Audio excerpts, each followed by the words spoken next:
Welcome to Sinkowitz, hosted by the fearless Linda Sinkowitz. She's syncing you up with the latest in election integrity, from breaking headlines to critical updates you won't hear anywhere else. With Linda, it's facts first as she leads the fight for one vote for one legal voter. Stay informed, stay empowered. Let's jump in.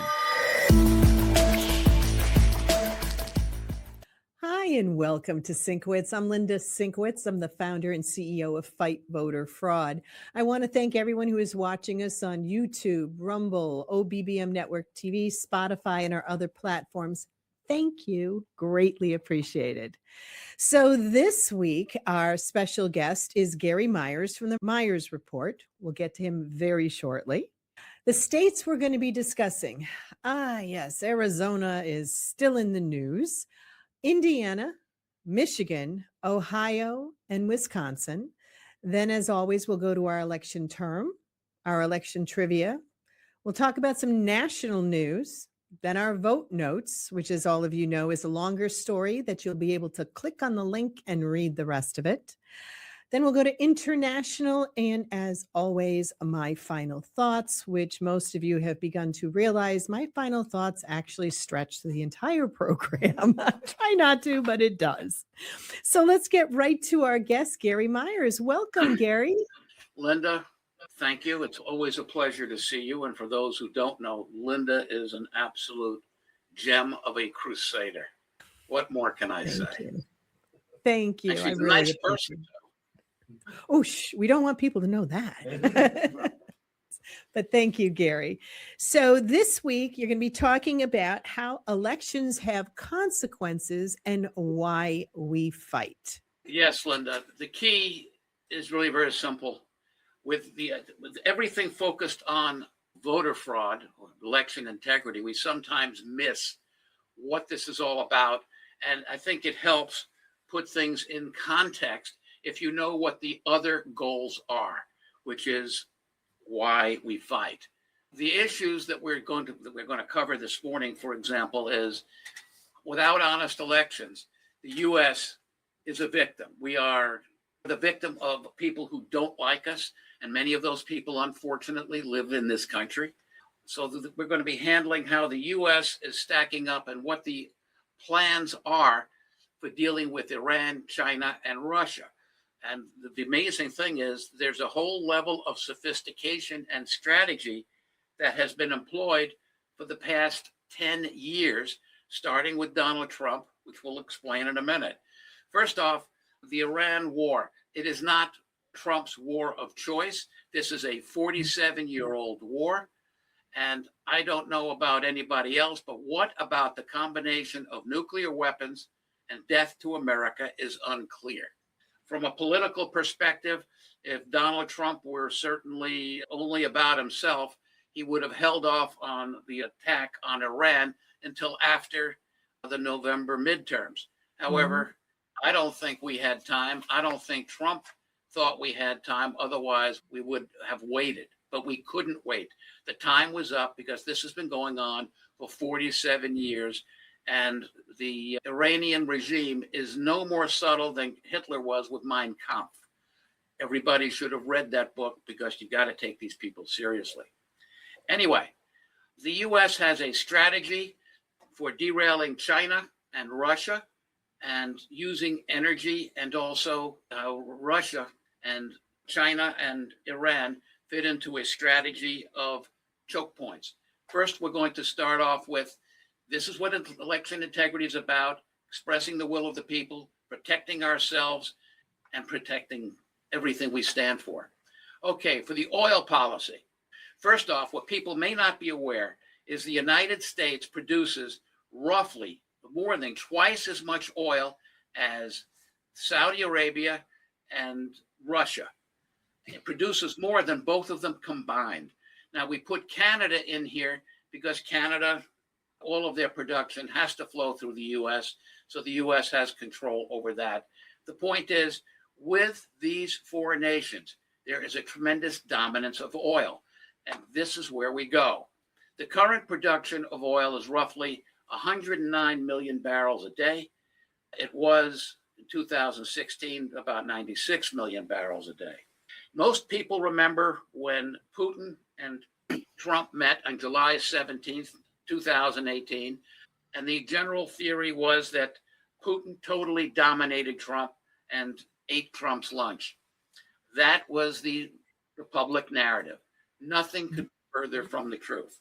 What we knew, because we have many people in our group that know President Trump and have worked with him, we came up with a strategy. We came up with an analysis of the Trump strategy, which was this. When Trump first came into office, he was dealing with several serious problems.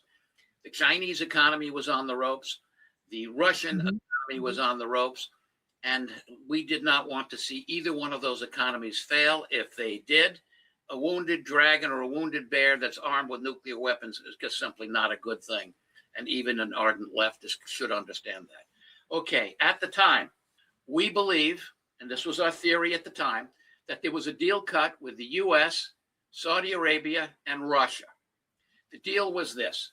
The idea was to keep the price of oil between $50 and $60 per barrel. If it went below 50, it would disincentivize us, so because we wanted to develop our energy production, and it would kill the Russian economy, because Russia is nothing more than a gas station. Without $50 a barrel oil, they die.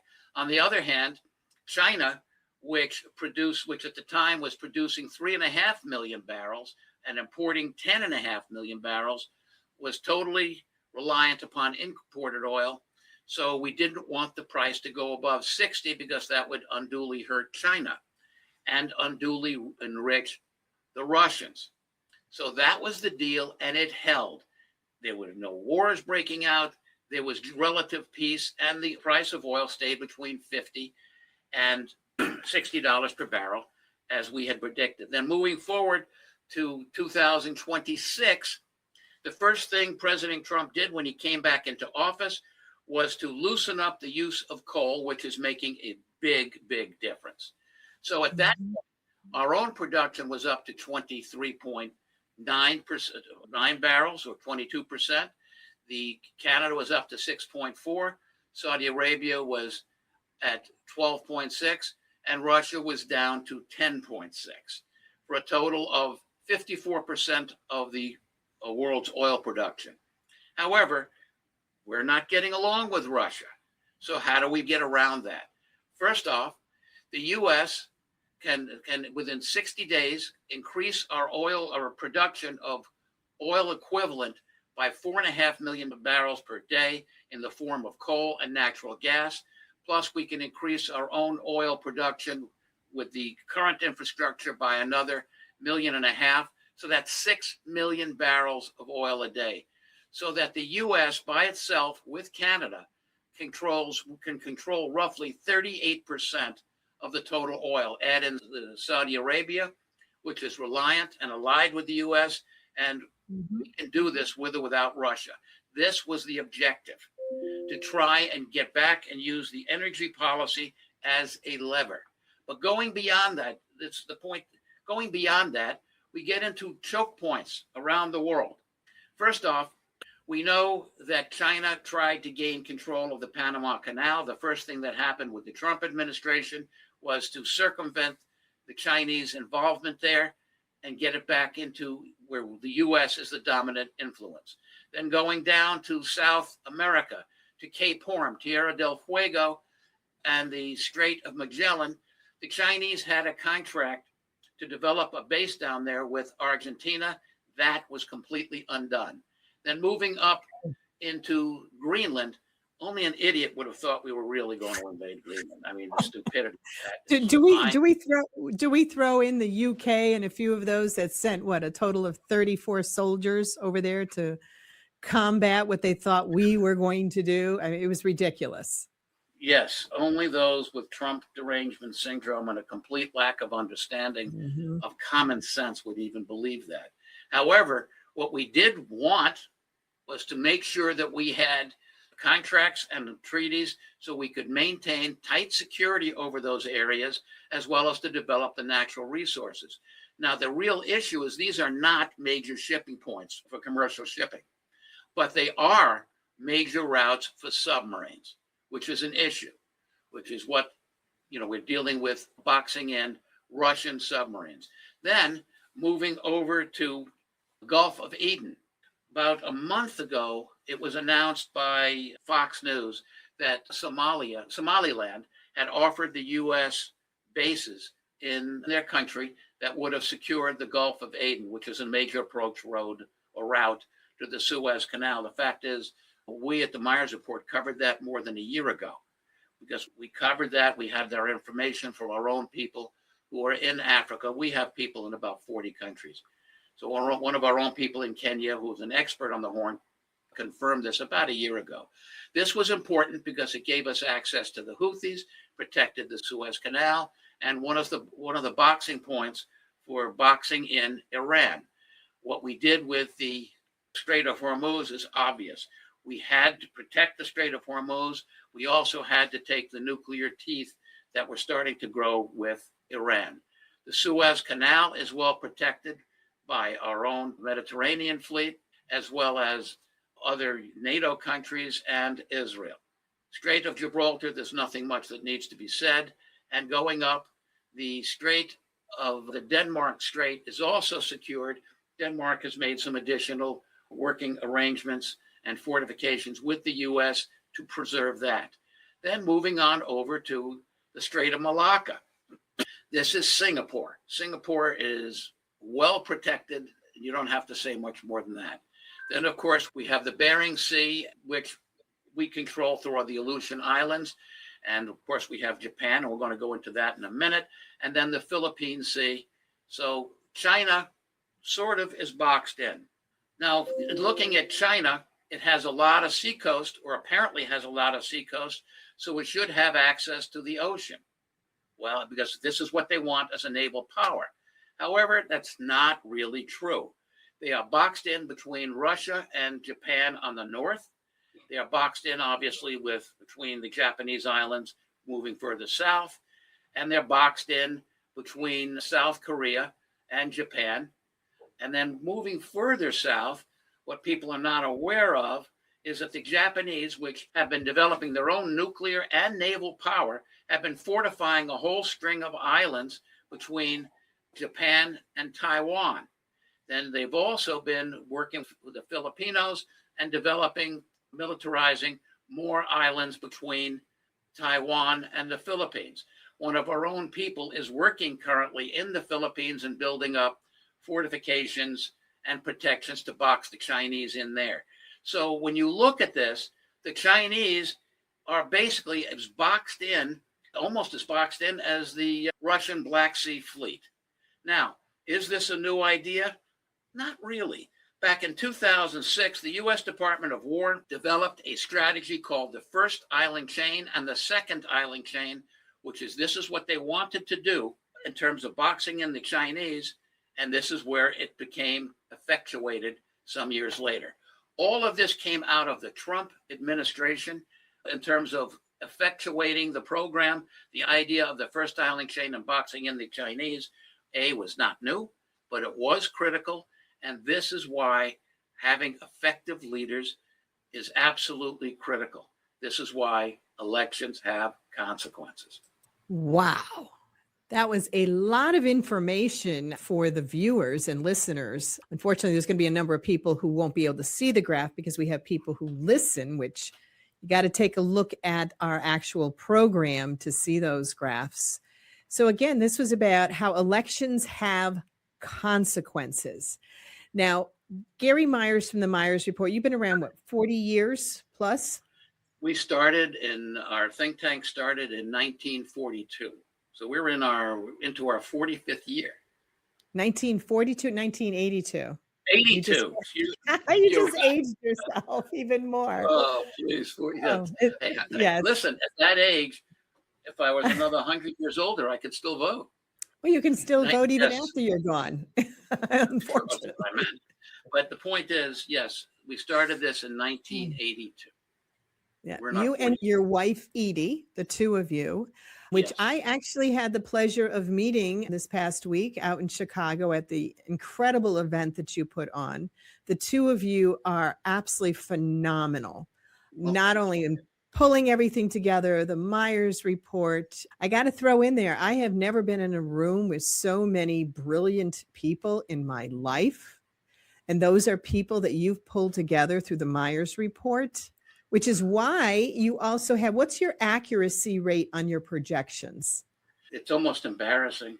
We made about 180 forecasts in 2024, October, November, and December for 25 and 26. And we were at 92.8. And for this year, we made forecasts in 2025, October, November, December. We are about 98% accurate. And this is because we have people participating in the forecasting and giving us information from almost 40 different countries. So if people want to get you the Meyers Report, the website they go to is MyersReport.news. Yeah, it is unbelievable. I don't think there is any organization or government out there that has the accuracy rate of everything. It's, economics, it goes into medical stuff, it goes into election things, just about anything you could imagine. And you do this well in advance, and stuff that you're predicting, it comes together. There's just one topic that sometimes is so, and I think you said it was gold and silver. Oh, we've never gotten gold and silver right. I don't ask me why. We just have missed it. We can't do it. Yeah, we just needed to know that nobody's perfect, but you and the Meyers Report are pretty darn close to it. So, Gary, we want to thank you so much for coming on. I really appreciate your giving us the knowledge of what you know and things around the world that are affected by our elections. And I want to thank you again for coming on. Thank you very much. And Linda, keep up the fight. You are a hero. Thank you. All right, we're going to go to a quick break, and we'll be right back. At Fight Voter Fraud, we work to ensure every legal vote is counted, and no unlawful vote ever diminishes the voice of we the people. We're fighting for you in courtrooms and communities nationwide to protect transparency, accountability, and fairness in every election. Our mission is simple: one vote for one legal voter. This is our country. This is our vote. Let's protect it together. Hi, I'm Linda Sinkowitz from Sinkowitz, and I'm here to tell you about an exciting new series that we have just added called Sinkowitz Presents Candidate Spotlight. And this is open to any candidate, any party, anywhere in the country that wants to have a 20-minute interview. So you can talk about yourself, your platform, your campaign, and we'll help you get it out there. So give us a call, send us an email, or visit our website. Thank you. Hi, and welcome back to Sinkowitz. I'm Linda Sinkowitz. That was a phenomenal interview with Gary Meyers. Like I said, he is such a wealth of information. So we're going to go to our first state, and that is Arizona. This is from the democracy docket. Wah-wahs. I even put wah-wah at the top of my sheet. Wah-wah-wah. This is from June 9th. Quote, "This is chaos. A Maricopa County election denier official accused of seizing election equipment ballots." Okay, so local officials in Arizona's Maricopa County have accused County Recorder Justin Heap's office of improperly seizing election equipment and documents as votes were being counted in local elections earlier this year. In taking the equipment and files, Heap's office set off, quote, "grave chain of custody concerns" and forced the county to purchase new equipment, the Maricopa County Board of Supervisors said in a press release on Monday. The alarming allegation marked the latest case of officials with a history of election denialism seizing election materials under suspect pretenses, echoing a similar instance in Riverside County, California, and the federal government's seizure of 2020 election records from Fulton County, Georgia, earlier this year. You can even see by the way the story is written I mean, it is this woe is me and this awful stuff. Well, remember, we've been following this story. Now, Justin Heap is the election official who's supposed to be in charge of elections. The Board of Elections usurped his power, and it went into a little bit of a court battle. Well, the judge said, give it back to Justin. But Maricopa County's Board of Supervisors said, oh, there's not enough time. Unbelievable. So what he did was completely under his purview to do. And in the course of the dispute, Heap had threatened county officials and election workers with criminal charges if the exercised powers he claimed were his. And also, by the way, so did the judge. The board, in turn, has accused Heap of deliberately sabotaging election operations and sowing confusion. No, he hasn't. It is just unbelievable what these far left people will do. Yes, there is a huge problem in Arizona with voter integrity. It's called the lack thereof. It's unbelievable. So let's see. They also had, however, because of concerns that the scanner could have been compromised, they said the board was forced to buy a replacement for around $70,000. Basically, what he did was his job. He was scanning in the ballots. Oh my God. Why would he be able to do his job? So we will keep following this. This is a longer story again, because Arizona has huge problems with the left in everything that they're doing as far as elections. Unbelievable. Next, we're going to go on to Indiana. This is from the Indiana Capital Chronicle from June 9th. Indiana cancels voter registration for more than half of flagged immigrant Hoosiers. Voting right groups seek preliminary injunction. Do I just keep this here? Might as well. I mean, every time there is something good going on, like cleaning the voter rolls from people who should not be voting, that are illegals or don't even live in the state, you have the left that whines and complains. Oh my goodness. So the state of Indiana has rejected or canceled the voter registrations of more than 60% of immigrant Hoosiers, which were challenged under a recent proof of citizenship law, not including several hundred with pending cases. These are people who are not U.S. citizens. This is a good idea. Voting right advocates challenging the statutes recently submitted the data to the U.S. District Court for the Southern District of Indiana as part of the request for a pause on enforcement of the statute. In other words, let the illegals vote. Let people who are not U.S. citizens vote. This is what the left is whining about. And got to include in this, the League of Women Voters of Indiana, Common Cause Indiana, Hoosier Asian American Power, and Exodus Refugee Immigration. Oh, those really sound like patriotic organizations, don't they? People who are for America. They hired an election methodology expert to crunch state challenge data. People with temporary lawful status can obtain temporary learner's permits, driver's license, or ID cards using valid visas, asylum applications, and temporary protected status applications, conditional permanent residency, and other documents. The credentials can remain valid for up to 6 years, even if a person's citizen status changes.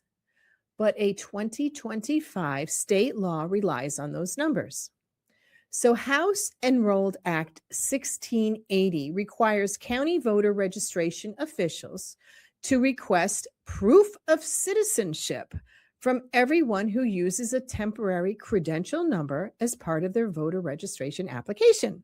That law took effect in July of 2025. So as you can see, we have the left whining and complaining because Indiana voted to actually have only U.S. citizens voting. I mean, that's all the left does, is they whine and complain. And again, anytime the League of Women Voters go the other way, because we know whatever they're talking about wants to help the illegals and not United States citizens. And remember, wasn't it, Tim, that women are too stupid to change their last name? According to the League of Women Voters, we don't know how to do it when we get married. So therefore, we won't be able to vote, which is absolutely ludicrous. Okay, going on to another state. We're going on to Michigan. This is from MLive, June 9th, 2026. GOP governor candidate won't make the ballot after Michigan Supreme Court denies case. So this is out of Lansing, Michigan. Republican candidate for governor Ralph Rembrandt won't make the August primary ballot after the Michigan Supreme Court declined to take up his appeal. In a 3-sentence order issued Monday on June 8th, the court wrote that it was, quote, not persuaded that the questions presented should be reviewed by this court. So the Republican pastor and candidate for governor had previously appealed the decision from a state board to remove him from the primary election ballot due to an insufficient number of valid signatures. That seems reasonable, right? I mean, if you don't have the number of signatures required, then you can't be on the ballot. Well, he filed an emergency complaint on Monday, on June 1st, with the Michigan Court of Appeals, arguing that he should qualify for the ballot based on the lack of consistent standard for evaluating signatures. And he lost that, and then it went to the Supreme Court, and the Supreme Court said, no. It's just, let's see. He said, we're disappointed, but we're not done, and we'll have more to say. I'm going to kind of skip down further in here. He had filed 18,214 signatures on nominating petitions, slightly over the 15,000 signature minimum. I don't consider that slightly over. He went over by a substantial percentage. So what they do is they look at 750 of those signatures that were sampled. 533 were deemed valid, yet 217 were not valid, meaning Rembrandt had fewer valid signatures that needed to qualify. If you have that many signatures out of a random sampling, 750, you got over 500 that are okay, but you got 217 that aren't. Wouldn't you say that's a problem? You're not going to make them go through every single one.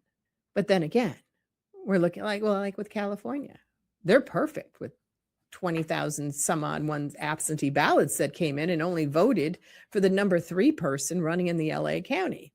Anyway, you can absolutely see a trend here. I'm not saying that they were fraudulent signatures, but they definitely should have looked to see if they were actually U.S. citizens. If you're having somebody sign a petition so you can get on as governor, just the fact that you did 3,000 more makes it even a bigger issue when you have that small sampling. That's a pretty big percentage. So I do not believe that he is going to be on the ballot. The appeals said, eh. The board said, eh. And the Supreme Court in Michigan said, eh. No. You don't have enough to say we need to waste our time looking at this. Okay, so now I'm going on to the state of Ohio. Ohio. This is from, this is such a relief that I pulled this out. This is Ken Cuccinelli's organization, the Election Transparency Initiative. So I can tell you right up front, we're going to get facts, real facts, not made up facts. I don't need the tissues on this one, Tim. I keep taking his box of tissues and he needs it because he's got allergies. Okay, so Cuccinelli, one standard for every Ohio ballot. And this was from their press release. He said, election integrity does not stop at the mailbox. Ohio should apply the same standards to every ballot, regardless of how it is cast. Now, he is the national chairman for Election Transparency Initiative. And as many of you know, he is a former attorney general of Virginia. So ETI supports Ohio constitutional amendment to protect voter ID requirements urges inclusion of absentee ballots. And this press release was from June 9th, 2026, and it's out of Arlington, Virginia. The Election Transparency Initiative, ETI, applauded the Ohio's Senate passage of Senate Joint Resolution 10, a proposed constitutional amendment that would enshrine Ohio's voter photo identification requirements in the state constitution and place the question on voters this November. Ohio voters have consistently supported common sense election integrity measures, including voter identification requirements. By placing these protections in the Ohio Constitution, the amendment would help ensure that future legislators cannot easily weaken the safeguards that strengthen voter confidence and protect the integrity of the electoral process. It kind of goes on a little bit further, but I wanted to give this other quote. If voter ID belongs in Ohio's Constitution, it should apply to every ballot, not just ones cast in person, unquote, Cuccinelli said. Quote, election integrity doesn't stop at the mailbox. Ohio has made tremendous progress, but absentee voting should be held to the same standards that apply at the polling place. Look at that. We just had a common sense article. I'll tell you, these last couple of weeks, it's been few and far between. It's just the way I end up picking the stories. But yeah, Ken Cuccinelli is a wonderful, wonderful man. Very, very intelligent. So now we're going to go on to Wisconsin. This is from Wausau Pilot Review on June 9th. 7th District Republican challenges rivals' nominating papers. This is out of Madison, Wisconsin. Jesse Eben, a Republican running in Wisconsin's 7th congressional district, is challenging the nomination papers of several campaign rivals, saying improper wording disqualifies any of the signatures of support. Eben's campaign filed paperwork to have some of the signatures of Democrat Fred Clark invalidated, along with many of the signatures of Republican candidates Michael Alfonso and Kevin Hermaning. Instead, they say, instead of the proper wording that they believe it should have, says, I further certify I am either qualified elector of Wisconsin or a U.S. citizen age 18 or older, who, if I were a resident of the state, would not be disqualified from voting. That's kind of weird how that's put. So, yeah, maybe there is a problem with how the wording was done on that, because you would think only people in Wisconsin over the age of 18 that are valid voters would be able to sign the petition. But it kind of goes on. Let's see, quote, this bullying to remove candidates from the ballot is reminding our Republican voters that she also tried to remove Scott Walker as governor when she signed the petitions to recall Scott Walker, said Brian Christensen, spokesperson for Hermington. So I guess part of the story happens to be that, she's done some challenging in the past, but here she's challenging Republicans and she's challenging Democrats. Well, the challenges will be heard by the WEC on June 10th during a virtual meeting. So we will kind of keep you up to date on what's going on there. Lots of bickering going back and forth, procedural things. So now we're going to go on to our election term of the week. And this is from the U.S. Election Assistance Commission. And this was re-verified on June 7th of 2026. The word is mandate, an official or authoritative command, usually by legislative statute or executive order. It's a mandate, which is why we also hear unfunded mandates, because you're required to do something, but they didn't give you the money to do it. Hence, state of Connecticut, lots of unfunded mandates. Here, go do this, but we're not going to give you the money. Figure out how to do it. See, I digress again. Now we're going to go on to our election trivia question of the week, and this is from Water Cooler Trivia. Again, this was re-verified on June 7th of 2026. In California, as well as some other states, what, quote, I, unquote, term refers to measures to enact legislation placed on the ballot directly by voters. We're going to go to a quick break, and we'll be right back. We need your help to ensure one vote for one legal voter. Join Fight Voter Fraud. Request training, get the potential double-registered, double voter data for your town, and donate to support the fight.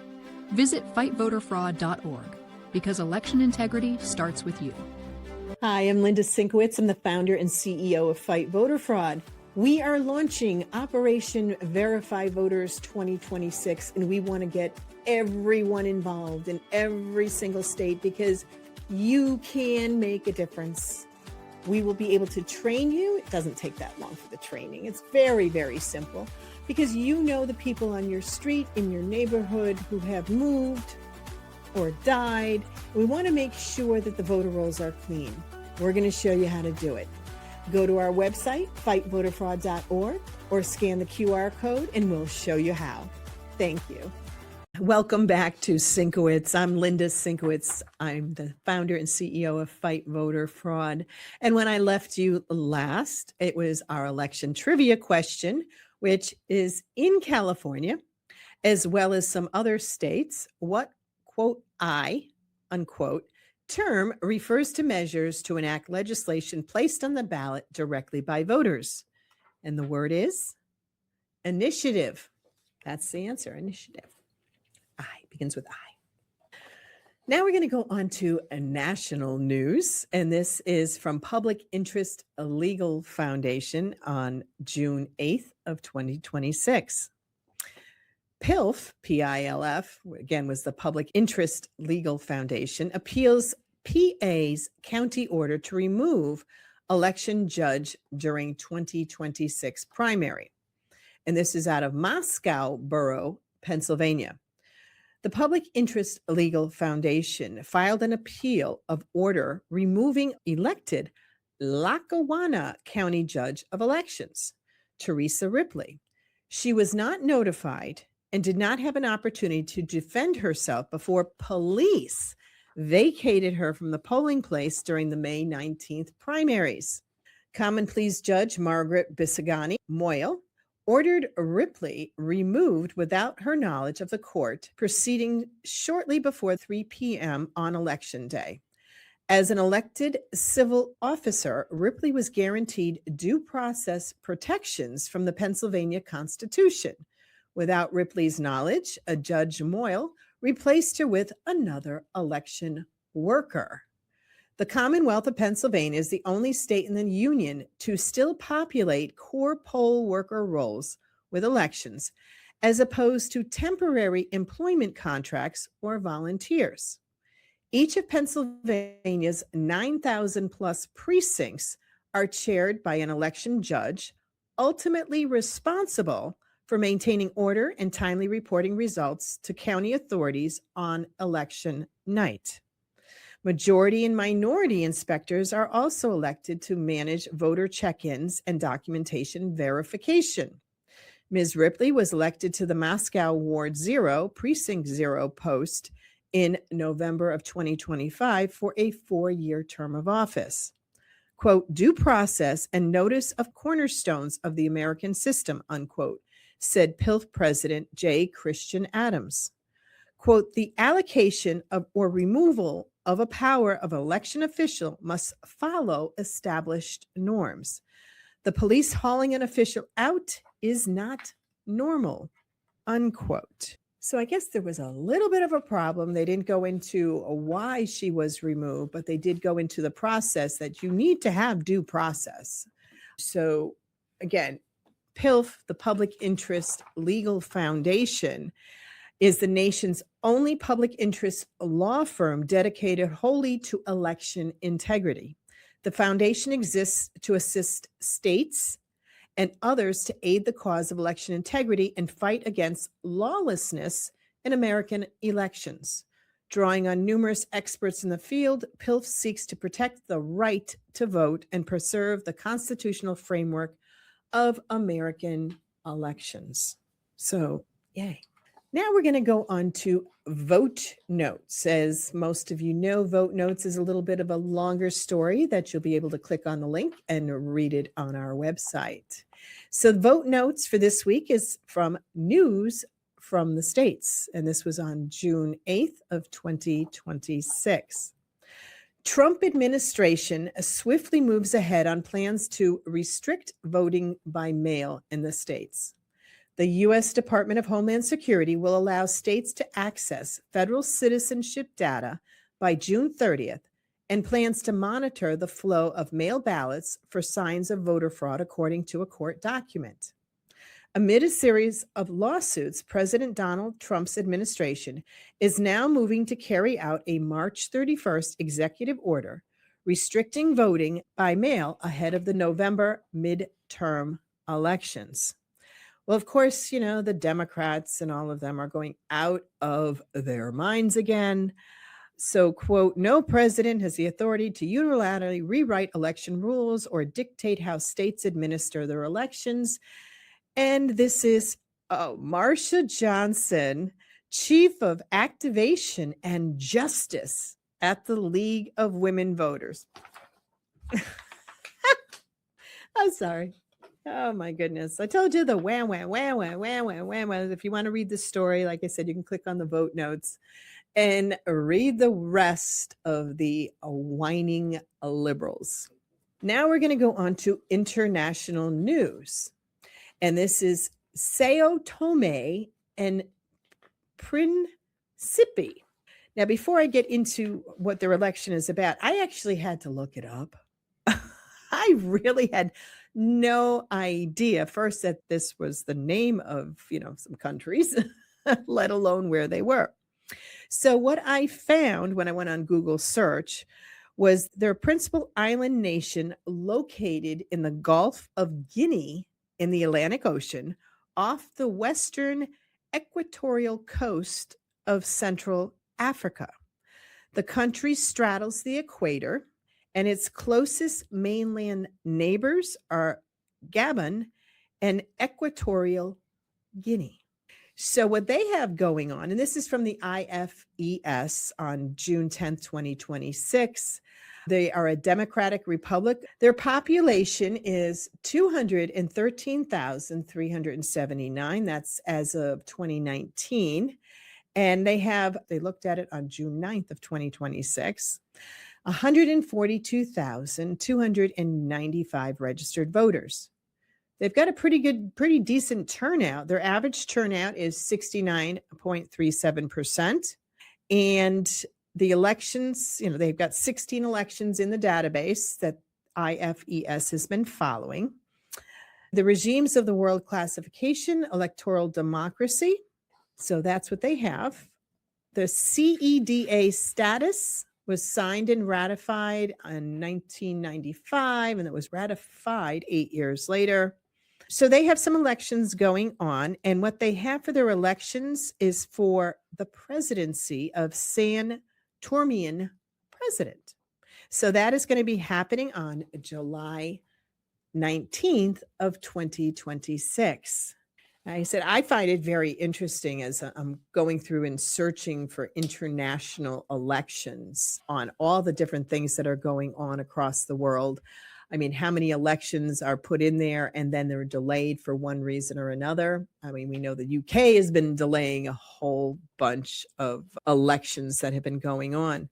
So now that we've come to my final thoughts, believe it or not, I'm going to make it short this week, because we've had a lot of information that's been coming through.